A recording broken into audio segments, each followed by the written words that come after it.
नमस्कार, जय हिंद। मैं हूं नितिन कुमार चारी और आप सभी का वसंत एकेडमी पर स्वागत है। दोस्तों, आज हम जो पढ़ने वाले हैं वो है कोशिका विज्ञान। कोशिका विज्ञान हमारी परीक्षा में जरूर प्रश्न बनाता है, यानी कि ये एक ऐसा टॉपिक है जो हमारी परीक्षा में निश्चित रूप से पूछा जाएगा।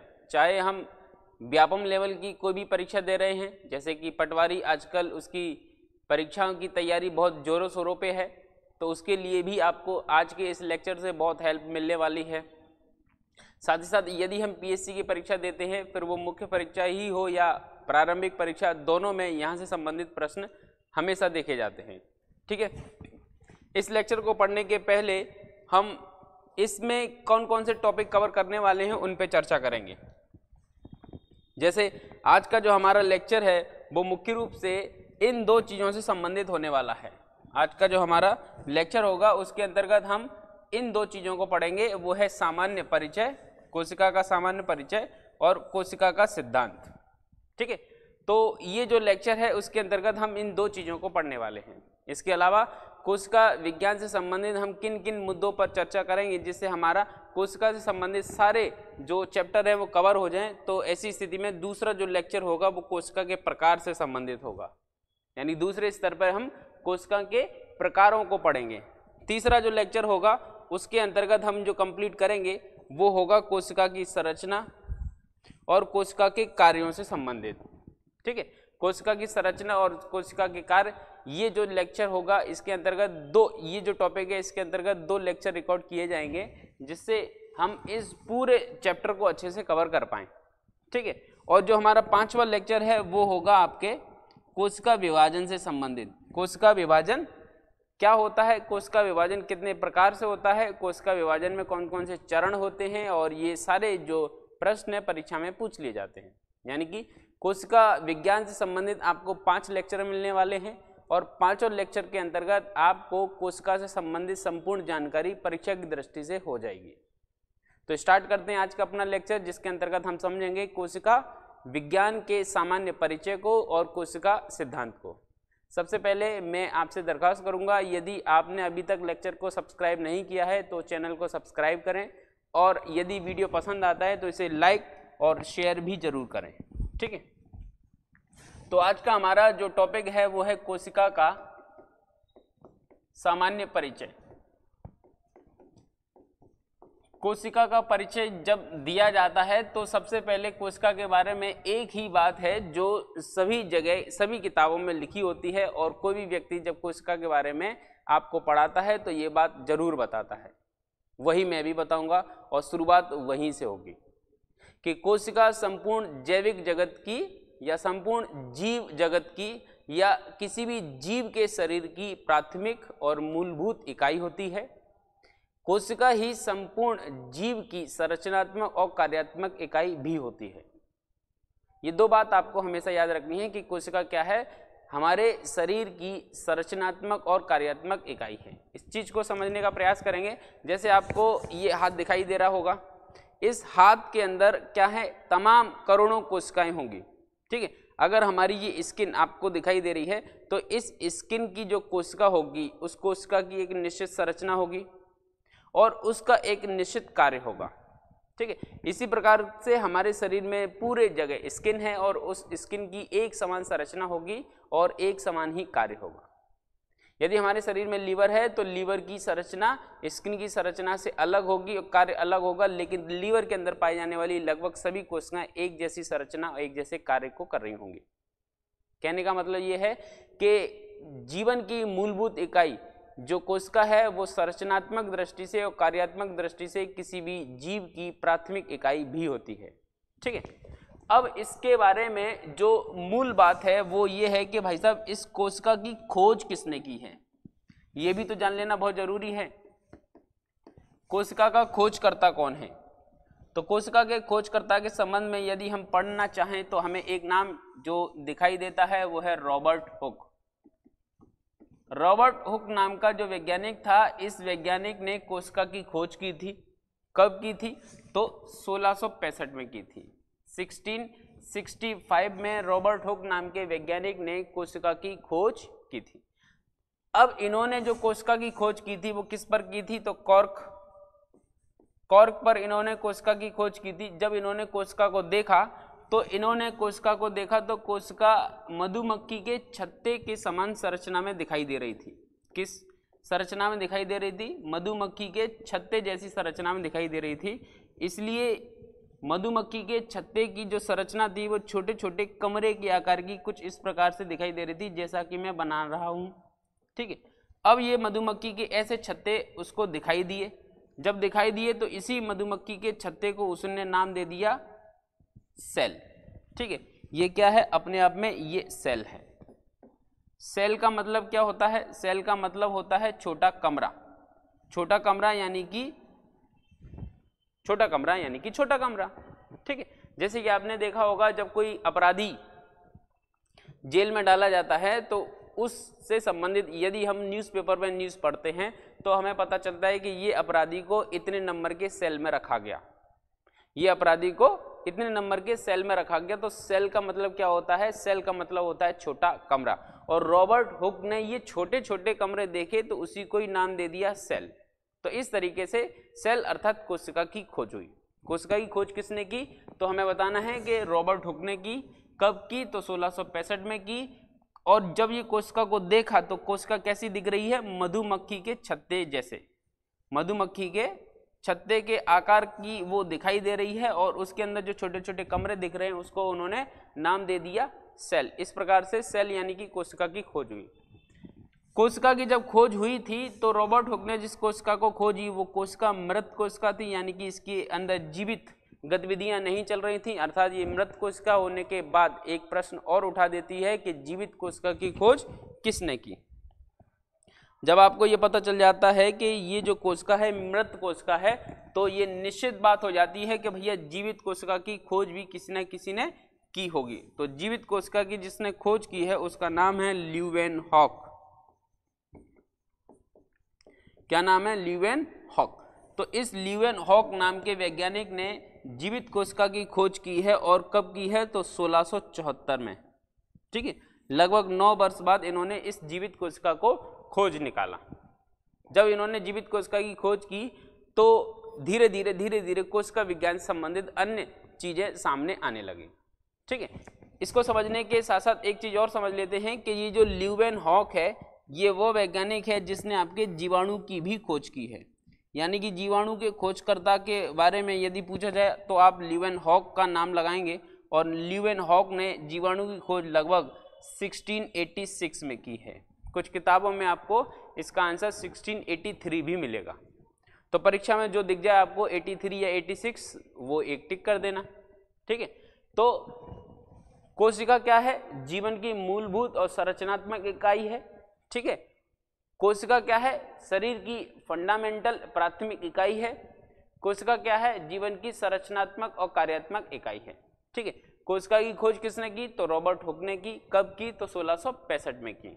ठीक है, किस पर की? तो कॉर्क पर की। और जिस कोशिका को इन्होंने खोज निकाला वो कैसी थी? मृत थी। और कैसी दिखाई दे रही थी? तो मधुमक्खी के छत्ते के समान दिखाई दे रही थी, इसलिए इन्होंने नाम दे दिया इसको सेल। सेल का मतलब क्या होता है? छोटा कमरा। ठीक है, फिर जीवित कोशिका की खोज किसने की? तो ल्यूवेनहॉक ने की है। और जीवित कोशिका की खोज ल्यूवेनहॉक ने कब की है? तो 1674 में की है। और ल्यूवेनहॉक ने बैक्टीरिया की भी खोज की है। तो बैक्टीरिया की खोज करने वाला वैज्ञानिक ल्यूवेनहॉक है। तो ल्यूवेनहॉक को बैक्टीरियोलॉजी यानी कि जीवाणु विज्ञान का जनक भी माना जाता है। साथ ही साथ इन्होंने जब जीवाणु की खोज की है तो हमें यह भी पता होना चाहिए कि कब की है? तो 1686 में की, 86 में। ठीक है, जब ल्यूवेनहॉक को जीवाणु के खोजने के कारण जीवाणु विज्ञान का जनक माना जाता है तो कोशिका की खोज करने वाले रॉबर्ट हुक को कोशिका विज्ञान का जनक माना जाएगा, ये बात भी निश्चित है। तो फादर ऑफ साइटोलॉजी यानी कि कोशिका विज्ञान का जनक कौन है? यही है रॉबर्ट हुक। ठीक है, तो इस तरह से हमने कुछ चीजें पढ़ी हैं यहाँ पे। इसी संबंधित और भी कई चीजें हैं जो यहाँ पे हमें पता होना चाहिए, उसको एक एक करके अपन आगे बढ़ाने का प्रयास करते हैं। सामान्य परिचय के अंतर्गत हमें 2 प्रकार की चीजें और जान लेना है। जैसे कि यदि हम मानव के संबंध में बात करते हैं तो मानव के शरीर की सबसे लंबी कोशिका कौन सी होती है? मानव शरीर की सबसे बड़ी कोशिका कौन सी होती है? मानव शरीर की सबसे छोटी कोशिका कौन सी होती है? ये इन 3 चीजों को भी जान लेना है, परीक्षा में यहाँ से प्रश्न बन जाता है। तो मानव शरीर की सबसे जो बड़ी कोशिका है वो है अंडाणु कोशिका, बड़ी की बात हो रही है अंडाणु कोशिका। लंबी की बात हो रही है तो है तंत्रिका कोशिका, ठीक है।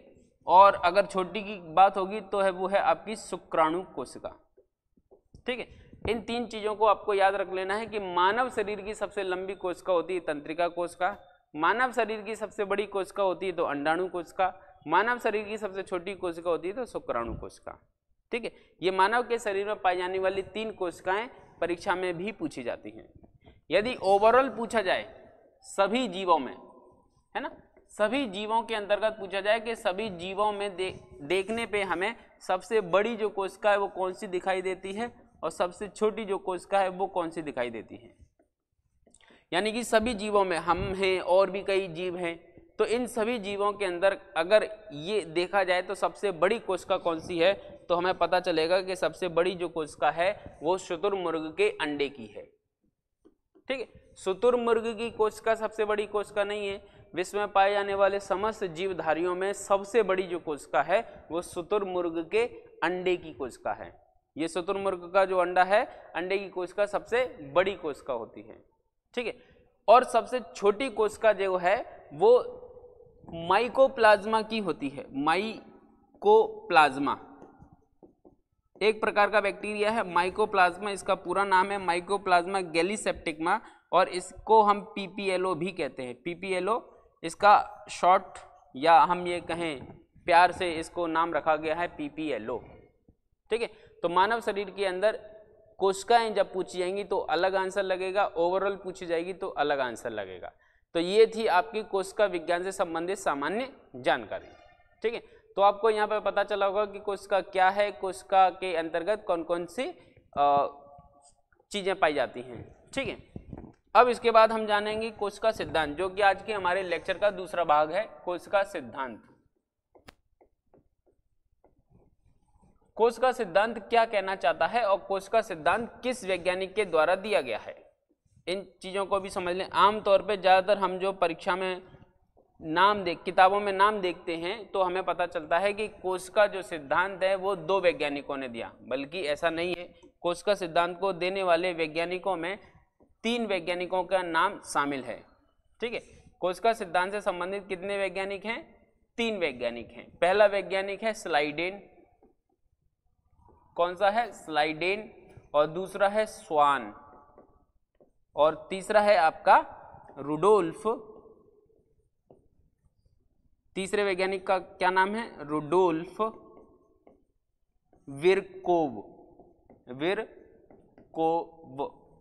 3 वैज्ञानिकों ने कोशिका सिद्धांत को दिया है, ठीक है। लेकिन आपको ज्यादातर किताबों में केवल 2 ही नाम देखने को मिलते होंगे, स्लाइडेन और स्वान। हुआ क्या, जैसे ये स्लाइडेन है ये एक वनस्पति वैज्ञानिक है और स्वान जो है वो जंतु वैज्ञानिक है। अपने अपने स्तर पर ये दोनों अपने अपने कोशिका सिद्धांत से संबंधित कुछ कार्य कर रहे थे। ये 1838 में कर रहे थे और ये 1839 में कर रहे थे। इन्होंने अपने अपने हिसाब से कोशिका के संबंध में कुछ बातें कही जिन्हें कोशिका सिद्धांत नाम दिया गया। दोनों जो कोशिका के बारे में बातें बता रहे हैं लगभग कॉमन बता रहे हैं, इसलिए इन दोनों के सिद्धांत को मिलाकर एक सिद्धांत बना दिया गया जिसे अपन ने कहा कोशिका सिद्धांत। और कोशिका सिद्धांत के रूप में 2 वैज्ञानिक सबसे ज्यादा प्रचलित हो गए, स्लाइडेन और स्वान, ठीक है। अब कैसे याद रखेंगे? देखो, संस्कृत में जो कुत्ता होता है, कुत्ते को संस्कृत में क्या कहते हैं? स्वान कहते हैं, है ना। कुत्ते को संस्कृत में क्या कहते हैं? स्वान कहते हैं। जब कुत्ते को संस्कृत में स्वान कहते हैं और कुत्ता एक जंतु है, इसलिए अपन ये याद रख सकते हैं स्वान एक जंतु वैज्ञानिक है। स्वान क्या है? स्वान एक जंतु वैज्ञानिक है। जब स्वान जंतु वैज्ञानिक है तो दूसरा वनस्पति वैज्ञानिक है, तीसरे इसके बारे में ऐसा कुछ याद करने की आवश्यकता है ही नहीं, ठीक है। तो स्वान एक जंतु वैज्ञानिक है जिन्होंने 1839 में कोशिका से संबंधित कुछ मूल बातें बताई और उसी प्रकार 38 में कोशिका के संबंध में कुछ मूल बातें बता रहे हैं स्लाइडेन, ठीक है। इसलिए कुछ किताबों में आपको इसके कोशिका सिद्धांत का जो डेट है वो क्या मिलता है? 1838 और 39, ठीक है। तो कोशिका के संबंध में ये किताबों में आपको डेट मिलती होगी जो कि पूरी तरीके से सही है, लेकिन इसके पीछे का कारण क्या है, दो अलग अलग वैज्ञानिकों ने अलग अलग समय पे कोशिका के संबंध में अपनी अपनी बातें बताई। ठीक, अब वो क्या बातें बताई हैं, मुख्य बातें जो बताई हैं वो कुछ इस प्रकार से हैं। जैसे नंबर एक वही बात है जो अभी हम जब कोशिका को पढ़ना स्टार्ट कर रहे थे तो पढ़ते समय हमने जो दो बातें बताई थी वही इन्होंने बताई हैं। जैसे कोशिका जो है समस्त जीवधारियों की मूलभूत इकाई होती है, फंडामेंटल जो यूनिट है हमारे शरीर की वो कोशिका है। ठीक है, ये बात इन्होंने यहाँ पे बताई थी कि कोशिका समस्त जीवधारियों की मूलभूत इकाई होती है। ठीक है, इसी प्रकार जब कोशिका सिद्धांत की दूसरे बिंदु को पढ़ा जाता है तो वहां पता चलता है कि कोशिका समस्त जीवधारियों की संरचनात्मक और कार्यात्मक इकाई भी होती है। ठीक है, तीसरी बात जो इन्होंने बताई कि कोशिका के संबंध में समस्त जीवधारियों का निर्माण एक या एक से अधिक कोशिकाओं से मिलकर होता है। एक यानी कि बैक्टीरिया, अमीबा, ये सब एक ही कोशिका के जीव है। ठीक है, तो कोशिका से ही जीव बना है तो वो जीव जो है एक कोशिकीय या बहुकोशिकीय हो सकता है। समस्त जीवों का निर्माण एक या एक से अधिक कोशिका के मिलने से होता है। ये बात कोशिका सिद्धांत के अंतर्गत आपको याद रखनी है। मुख्य रूप से तीन चीजें याद रखनी है कि कोशिका जीवन की संरचनात्मक और कार्यात्मक इकाई होती है, कोशिका जीवों की मूलभूत इकाई होती है और कोशिका से मिलकर ही जीवों का निर्माण होता है, अर्थात एक या एक से अधिक कोशिकाओं के मिलने से ही प्रत्येक जीव का निर्माण हुआ है। ठीक है, तो इस प्रकार से ये तीन बातें बताई, लेकिन ये तीनों बातों के बाद रुडोल्फ विरकोव नाम का वैज्ञानिक कहता है कि अभी कोशिका सिद्धांत अपने आप में पूर्ण नहीं हुआ है। कोशिका सिद्धांत के अंतर्गत एक बात और है जो जोड़ी जानी चाहिए, यदि कोशिका सिद्धांत के अंतर्गत वो बात नहीं जोड़ी जाती है तो कोशिका सिद्धांत पूर्ण नहीं माना जाएगा। ठीक है, तो ये जो वैज्ञानिक है उसने 1855 में कोशिका सिद्धांत से संबंधित एक बात और बताई और इसके बाद इस कोशिका सिद्धांत को अंतिम रूप दे दिया गया।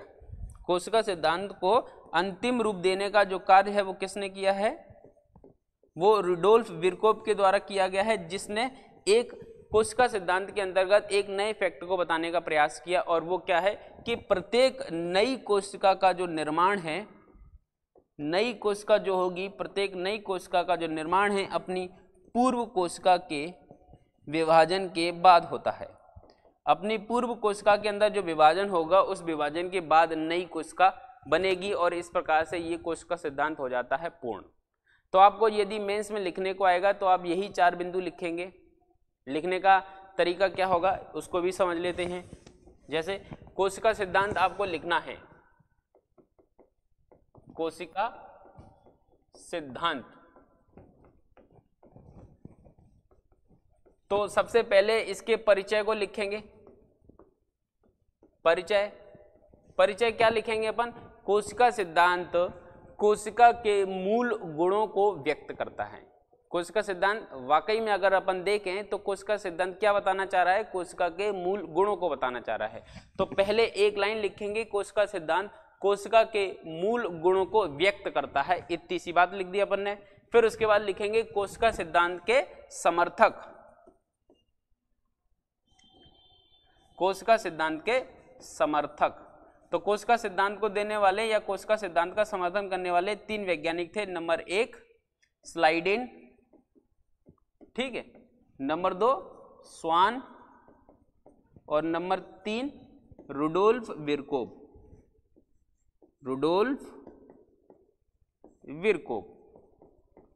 ठीक है। और साथ ही साथ अपन ब्रैकेट में लिख देंगे इसको 1838, इसको लिख देंगे 1839 और 1855। फिर उसके बाद अपन लिखेंगे कोशिका सिद्धांत। कोशिका सिद्धांत ही तो पूछा उसने, तो अपन लिख देंगे अब कोशिका सिद्धांत। और कोशिका सिद्धांत को अपन किस तरीके से लिखेंगे, इस प्रकार से एक एक एरो में। पहला बिंदु, प्रत्येक जीव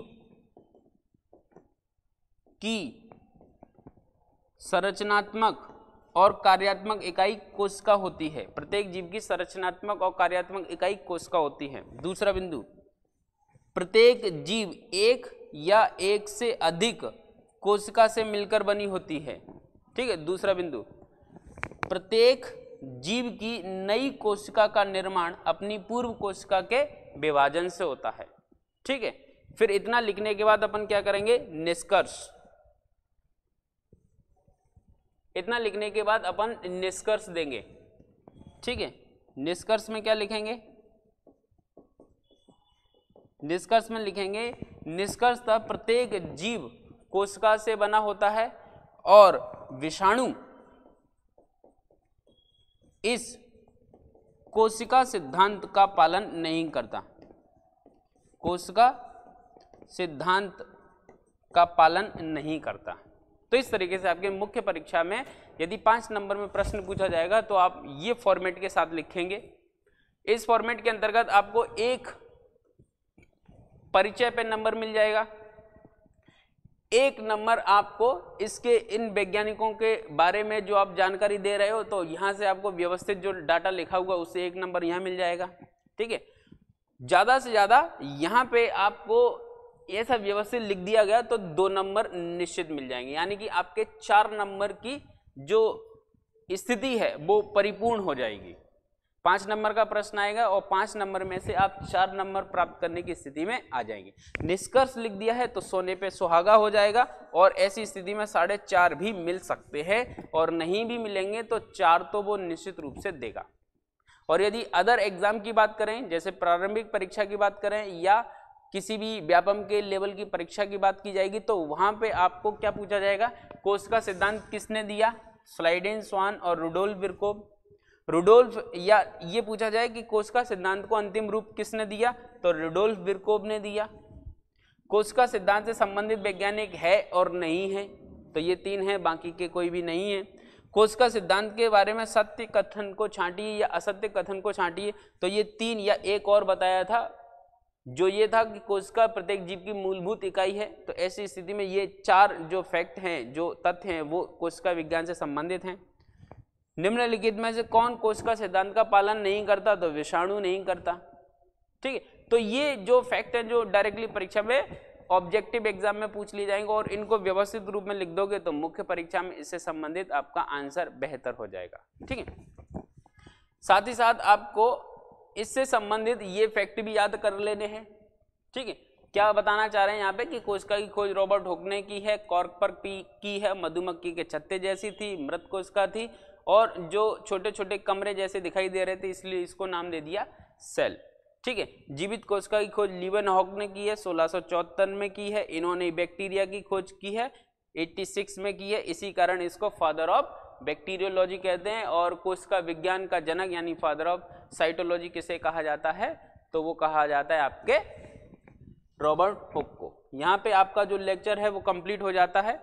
ठीक है, तो आज के लेक्चर में केवल इतना ही पढ़ेंगे अपन। फिर इसके बाद जो अगला लेक्चर होगा वो कोशिका विज्ञान से संबंधित दूसरे भागों से संबंधित होगा और इसके अंतर्गत हम कोशिका के प्रकार को समझेंगे। तब तक के लिए जय हिंद, जय भारत।